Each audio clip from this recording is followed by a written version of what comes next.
سلطان الاولیاء غوث پاک عاشق رسول ہی نہیں فنا فی الرسول تھے. میرے نبی کی بات پر اگر کوئی انگلی بھی اٹھاتا آپ یا تو اپنی کرامت سے اس کا منہ توڑ جواب دے دیتے. کسی عیسائی نے صرف یہ کہا تھا میرے نبی عیسیٰ افضل ہے، وہ مردوں کو زندہ کرتے تھے، آپ کو جلال آیا. کہا محمد افضل نہیں ہے اس لیے کہ وہ مردے زندہ نہیں کرتے تھے، آپ اس کا ہاتھ پکڑ کر قبرستان لے گئے. عزیزان گرامی وقار، آپ کو سرکار بغداد رضی اللہ تعالیٰ عنہ کی تحریک میں بتاؤں. ترکی سے نکلنے والی خلافت عثمانیہ یہ غوث اعظم کی پیدا کی ہوئی تحریک تھی. اتنا ہی نہیں، آپ کے آخری زمانے میں سرکار خواجہ غریب نواز معین الدین چشتی رضی اللہ تعالیٰ عنہ کی ملاقات بغداد میں ہوئی. معین الدین اجمیری رضی اللہ تعالیٰ عنہ کی ملاقات ہوئی. تاریخ دان نے لکھا، آج میں نے پہلی مرتبہ اس کو پڑھا اور آپ کے سامنے پہلی بار بتا رہا ہوں. سرکار بغداد اور حضرت خواجہ غریب نواز کی ملاقات کے بارے میں بہت سارے باتیں چلتی ہیں کتابوں میں بھی، میں نے اپنے مرشد سے بھی پوچھا تھا. بہرحال ایک تاریخی ایک کتاب سے مجھے آج یہ بات ملی کہ سلطان الاولیاء غوث پاک نے حضرت خواجہ غریب نواز کو کیا وصیت کی تھی، کیا کہہ کر کے بھیجا تھا. ان کے پاس غوث پاک نے غریب نواز نے بہت ساری انعامات، اوراد، وظائف، طرق، اجازات سب حاصل کیے، لیکن ہندوستان جب آئے کیا کیا انہوں نے؟ یہ بھی بتایا گیا کہ غوث پاک کی یہ تحریک تھی. کیا؟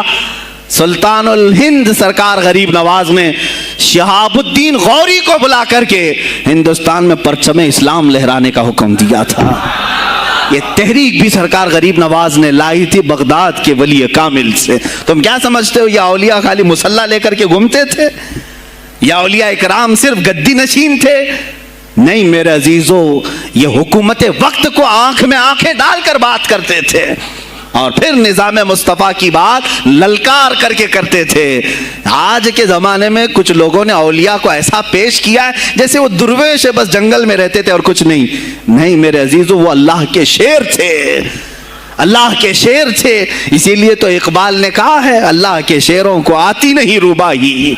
وہ کبھی لومڑی پن کا انہوں نے اپنے آپ میں اظہار ہی نہیں کیا کہ نہیں یہ بھی چلے گا وہ بھی چلے گا، کبھی نہیں. وہ گرجتے تھے اپنے تخت پر، اپنی خانقاہوں پر. دیکھیں خلیفہ مستنجد باللہ، ابو المظفر اس کو کہتے ہیں، بغداد کا وہ خلیفہ، عباسی خلیفہ، بڑا طاقتور، اور اسی کے زمانے میں غوث پاک ہیں. ایک فارس سے آنے والے اجمی عبد القادر، شیخ عبد القادر، جب بغداد کی جامع مسجد میں بیان کر رہے ہوں، در و دیوار ہل رہے ہیں. وہ اپنے خلافت کے دربار میں بیٹھا ہے خلیفہ، اچانک بہت زور کی آواز آئی، پورے محل میں گونج گئی. پوچھا یہ آواز کیسی بغداد میں؟ لوگوں نے معلوم کر کے بتایا کہ شیخ عبد القادر جیلانی نے چھینک ماری، ان کے مریدوں نے صرف جواب دیا ہے. ان کو چھینک آئی تھی، جواب میں لوگوں نے یرحمک اللہ کہا، وہ خلیفہ وقت کے محل تک پہنچ گئی آواز. تو اس نے کہا یہ تو پورا ہلا دینے کی بات ہے. ایک بات یاد رکھو میرے عزیزو، آواز ہو سکتا ہے تمہاری مسجد سے باہر جائے نہ جائے، تمہاری آواز کا دار و مدار تمہارے گلے پر نہیں ہے.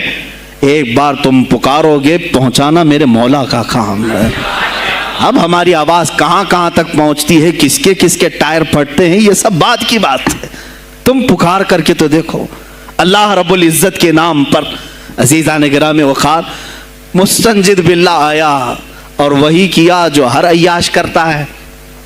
ظاہر سی بات ہے مولوی صاحب کچھ لے دے کے چھوڑ دو، جان بخش دو، جاؤ کہیں بیٹھو، آپ اللہ اللہ کرو. کہاں یہ حکومت سیاست کی باتوں میں آپ آ گئے؟ چند دنوں پہلے میں نے بھی سیاست کی بات کی تو مجھے بھی ایک مشورہ ایسا آیا کہ آپ کو انٹرسٹ ہے ایم پی بننے کا، ایم ایل اے بننے کا؟ میں نے کہا مجھے انٹرسٹ تو نہیں ہے لیکن کرسی صاف کرنے کا انٹرسٹ بہت ہے، اس پر جو کچرا ہے اس کو صاف کرنے کا انٹرسٹ بہت ہے. انشاءاللہ العزیز وقت آئے گا وہ صاف ہوں گی بھی. عزیزان گرامی، مستنجد باللہ 10 اشرفیوں کی تھیلیاں لے کر سونے کی غوث پاک کے دربار میں آیا. آپ مریدین کے ساتھ بیٹھے، ارے وہ حال و قال کی مجلسیں ہیں. مستنجد باللہ آیا، غوث پاک کی بارگاہ میں کہا کہ یہ حضور آپ قبول کر لیں، نذرانہ ہے. آپ نے کہا تو رکھ لے اپنا نذرانہ. تو اپنے پاس رکھ لے. کہا کہ ہدیہ قبول کرنا سنت ہے, آپ سنت کے خلاف کرتے ہیں. غوث پاک نے کہا اللہ ایک تھیلی لیا اور اپنے بغل میں دبا کر کے اس کو نچوڑنا شروع کیا تو اس سے خون ٹپکنا لگا. خون اتنا ٹپکنے لگا تو حاضرین مجلس دم بخود رہ گئے. خلیفہ مستنجد باللہ بھی دیکھ رہا تھا. غوث پاک نے فرمایا ابھی تو یہ ایک تھیلی ہے, میں 10 کو نچوڑوں گا تو یہ خون تیرے دربار تک پہنچ جائے گا, تیرے دربار تک پہنچ جائے گا. تو مجھے وہ اشرفیاں دینے آیا ہے جو تو نے غریبوں کے مال کو چوس کر کے حاصل کیا, تو مجھے خریدنے کے لیے آیا ہے. اگر مجھے تیرے خاندان کی حرمت کا خیال نہ ہوتا تو میں آج پورے بغداد کی نالیوں میں اسی کا خون بہاتا.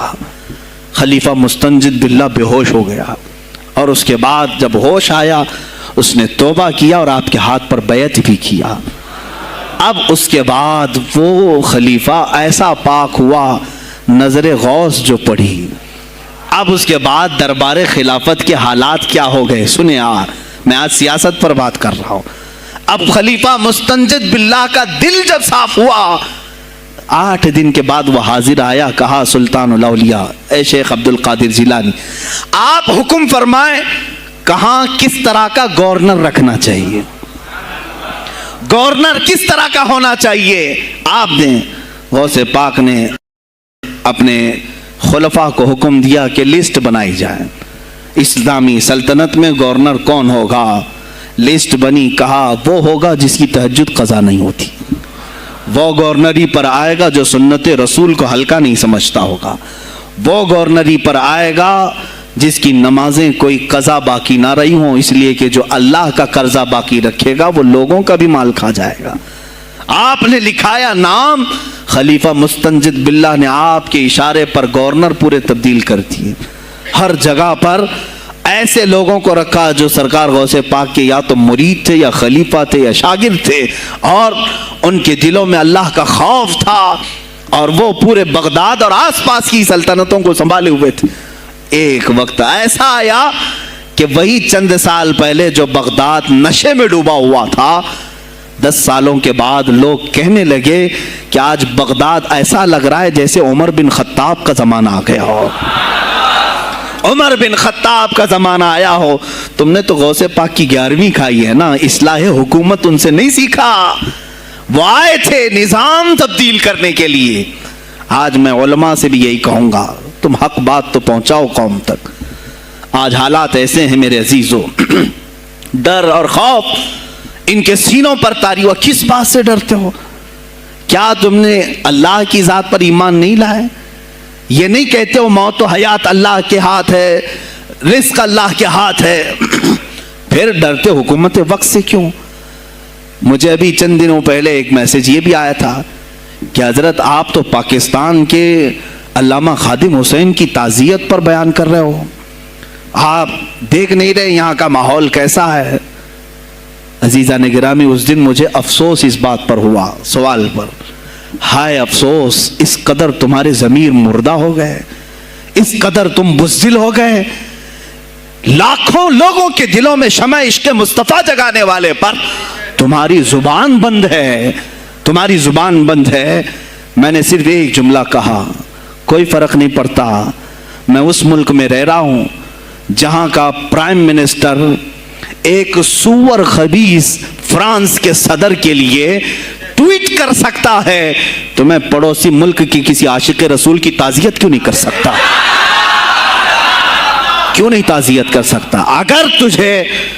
اگر ہندوستان کی تخت پر بیٹھنے والے کو فرانس کے صدر سے کوئی دلی عشق ہے, محبت ہے, تم اس کی معشوقہ ہو یا محبوبہ ہو, مجھے فرق نہیں پڑتا, لیکن اتنا ضرور ہے عاشق رسول مشرق میں ہو, شمال میں ہو, جنوب میں ہو, مغرب میں ہو, جب اس کی روح جائے گی تو ہماری بھی روح تڑپے گی. ہماری ڈور بندھی ہوئی ہے مدینۃ الرسول سے. میرے آقا صلی اللہ علیہ وسلم کی جو بات کرے گا وہ پھر کسی بھی ملک کا باشندہ ہو. تم کہتے ہو تعزیت کے لیے, ارے میرے عزیز, اگر میں سامنے ہوتا تو اس کے قدموں کی خاک میں اپنے امامے پر رکھتا.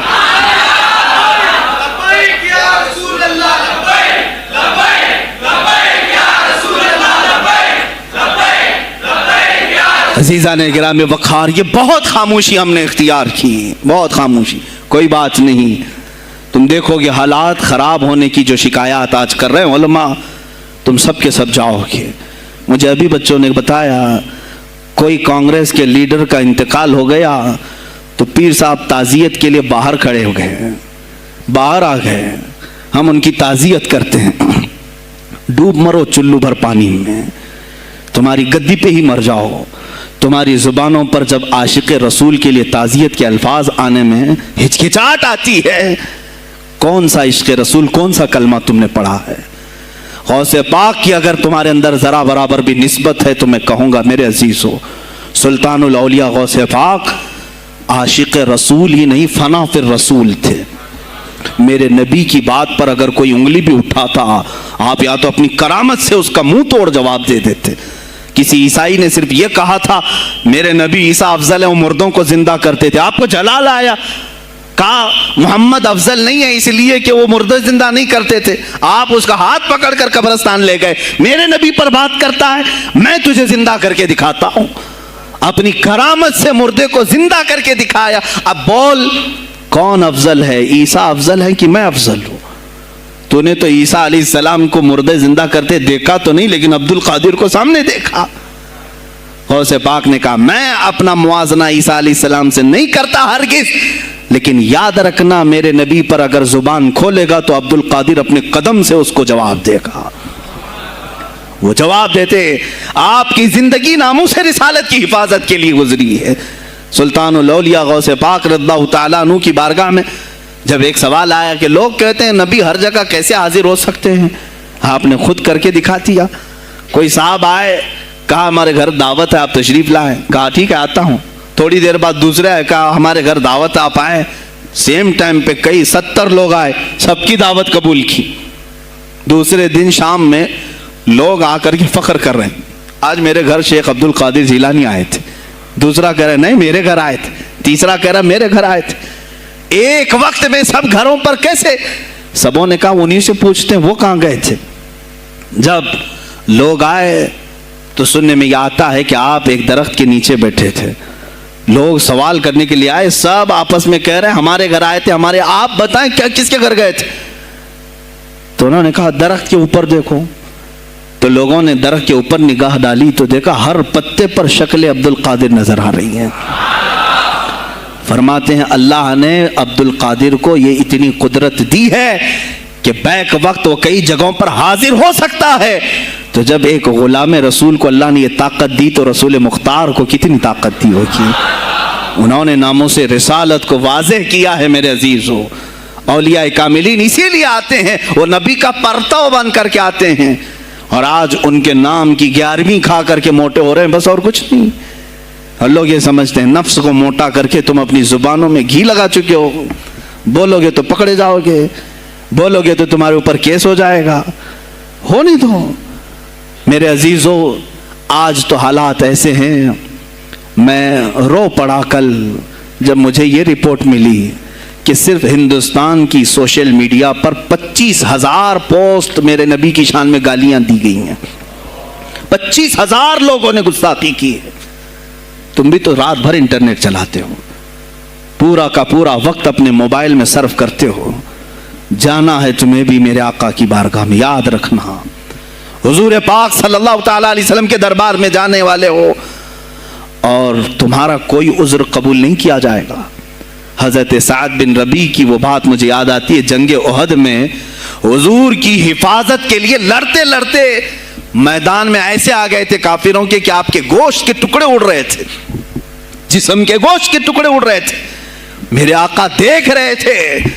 شام کا وقت ہوا، احد کا میدان، ہوازیں، سناٹا، 70 لاشیں پڑی ہوئی تھی صحابہ کی. اللہ کے نبی نے پکارا میرے سعد کو ڈھونڈو کہاں ہے، سعد کہاں ہے؟ صحابہ کہتے ہیں ہم آواز دینے لگے سعد تم زندہ ہو، رسول تجھے بلا رہے ہیں. حضرت سعد بن ربیع 7 لاشوں کے نیچے دبے ہوئے تھے اور سانسیں بھی چل رہی تھی، سانسیں چل رہی تھی. صحابہ نے جب آواز دینا شروع کیا کہ رسول پاک یاد کر رہے ہیں، وہیں سے وہ حرکت کرنے لگے. اندر سے آواز دی اے جوانوں سعد زندہ ہے.